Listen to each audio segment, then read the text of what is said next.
Welcome back. The Chancellor is planning to boost wages for the poorest to help Britain through the cost of living crisis.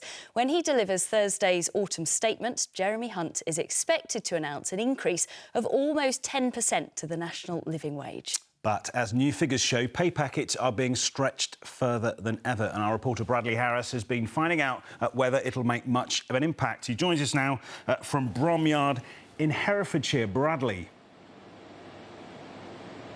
Yeah, that's right, Julian. The cost of living is currently rising at its fastest rate in almost 40 years. Energy and food prices have shot up, which have meant people are struggling to pay their bills. So one of the things that the government are supposedly planning to do and announce later this week is to rise the national living wage. Currently that's set at £9.50 for those aged 23 and over.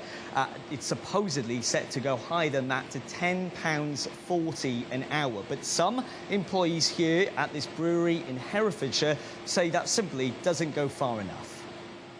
I still think it should probably be more, to be completely honest, because 10.40, what's that, 50p, 60p? Is that really going to make a huge amount of difference in a week for a week's pay over a month? What difference is that really going to make, especially with fuel and stuff at the moment? I mean, I've only got a 1 litre car, £40 to fill up, and it's now 60, 65. So if you're doing that every couple of weeks, you know, it's made a massive difference in helping with that sort of thing. Well, this brewery in Herefordshire signed up to something called a real living wage, which more than 11,000 businesses in the UK have voluntarily signed up for. Currently, that wage is set at £10.90 an hour, which the Foundation's director says has come at a vital time during the cost of living crisis. The real living wage is the only rate that's based on what it actually costs to live. And it's just so important right now because we're seeing price rises in food, energy and fuel. It makes a huge difference to millions of people across the country who are genuinely looking at a winter where they're going to have to make heat or eat choices. Well, I'm currently in the brew house now, and it's in this very room where 15 million pints of beer are brewed every year here.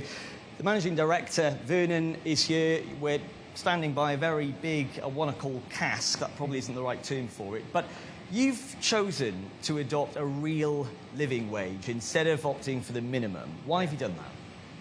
Because fundamentally, I believe it's the right thing to do.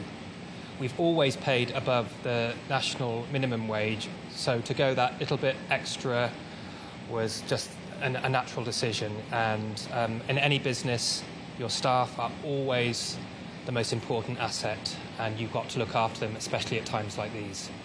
And at times like these, it's difficult not just for people, but for businesses. And not every business, let's be honest, will be able to adopt this real living wage, £10.90 an hour. So if we do hear from the Chancellor and he says, look, we're going to up this now, the national living wage, £10.40 an hour, it's going to be a struggle for some businesses, isn't it? How have you managed to balance that? We're a brewery, we brew beer, but fundamentally though, we are a business and we have to make a profit. We've got to pay our staff, we've got to pay our bills, pay all our suppliers. So by increasing our wage bill by this amount, our profits will decrease. But at the end of the day, I see this as a short-term problem. We'll come through this, and we are a family business. We make investments for the long term. So it's absolutely the right thing to do, and I urge other businesses to try and do it if at all they can. Brilliant. Well, Vernon, good to chat to you. Thanks, Bradley. Good that you just put a pound in the meter as well, because I think the lights went off, they've just come back on. But interesting to hear your thoughts, and interesting to see how businesses and people will react to this and how it will impact with this supposedly price rise increase in a couple of days' time.